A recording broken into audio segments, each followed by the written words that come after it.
a general sense of Congress on both sides of the aisle that we need to update and reform our immigration system comprehensively. But short of being able to do it comprehensively, then you break it down into components. One is the asylum system. One is border security. Another one is just the overall processing of applications for people who want to come to this country through the normal process, which is a broken system. If somebody applies, it could take them 15, 20 years to just be considered and move through the process. If somebody wants a better way of life for themselves and their country and for their family, should I say, and they want to come to this country like generations have come to America. We're a country of immigrants.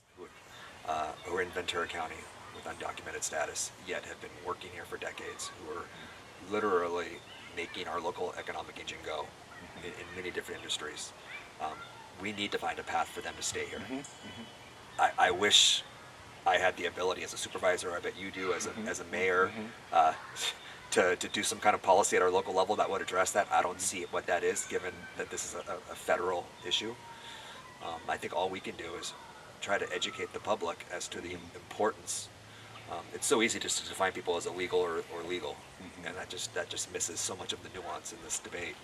And I think people, whatever we do has to start with getting rid of the 20 million people who come here illegally. And I realize that many of them are working in our economy, but I don't know to what extent they've displaced other people in the economy who are here, who've come here legally and are trying to make their way in the world and get to the middle class. And so before we thought about that kind of a system for the people who've been here, I think we first have to get rid of the 20 million who've come here illegally, just out of general principle that they've come here illegally. And then you might say of the other, let's call it 10 to 12 or 10 to 20 million people who've been here longer than 10 years, you could make an argument that, well, we pretty much invited them in and didn't enforce the laws. And so what do we do about them? Okay, well, then you could have a rational discussion. Almost always, in order to get some sort of lawful immigration status, a green card specifically, you have to leave the country and basically go through the process. Now, a problem that we face, and this is a very specific legal penalty, is that once you have lived in the United States for more than a year without permission, when you leave, you trigger a 10-year ban from being able to receive any immigration benefits. And so, or being eligible for a green card in this scenario. And that's crucial because when folks are trying to seek an immigration benefit, especially through a family member who they might be eligible for, and they go and they see an immigration attorney, and the attorney says, well, you're eligible for everything except for the fact that you came to the United States without inspection. You'll have to leave to have an interview at the border in your home country, and by doing so, you will trigger a ban that will prohibit you from re-entering the U.S. lawfully for 10 years. And that effectively traps people in the United States. Parents, and this is very common, I think, especially in Southern California, we have, because California has such a large non-citizen population or immigrant population, right? It's estimated to be 1 in 4 homes children have at least mixed status family. But 2017 changed all that. 2017, the state of California passed Senate Bill 54. And it was part of the Truth and Values Act. And there's several components to it. But at the end of the day, the crux is this.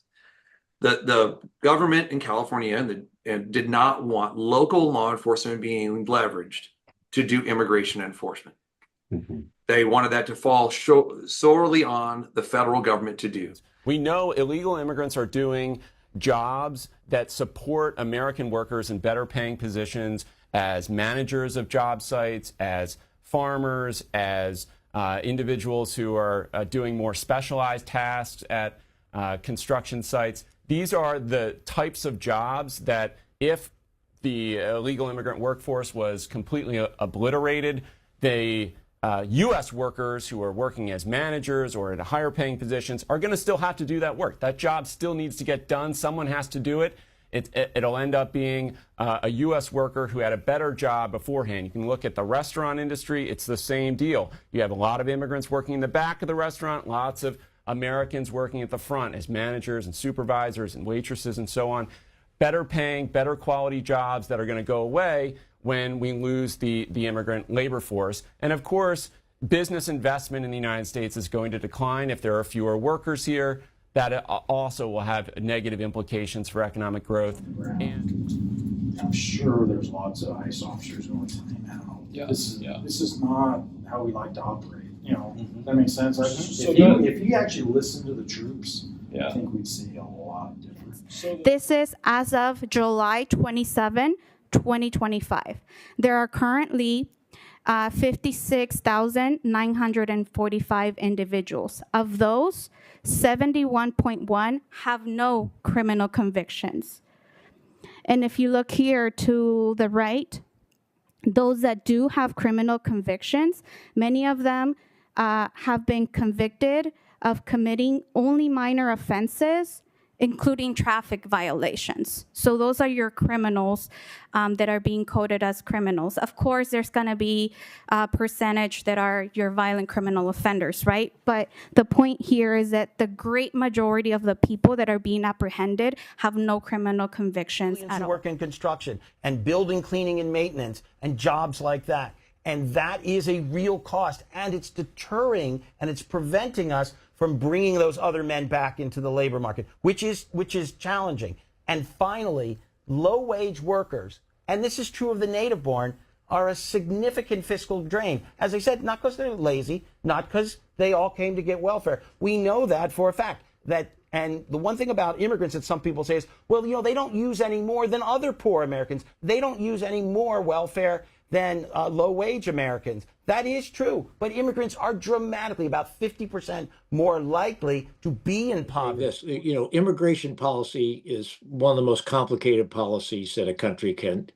And so you need nuanced policies. You do need strong border control. You do need clarity on work visas and access to benefits and citizenship and all of that.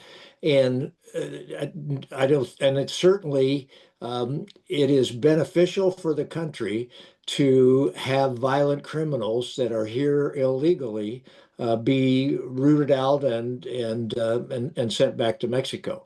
But what you see happening is in the name, and if you sit there and watch Fox News and watch CNN side by side at the gym when I go to work out, you know, you see Fox News claiming that all they're doing is trying to go after, you know, violent criminals, and they're getting opposed by all of these, you know, anti-ICE, you know, people.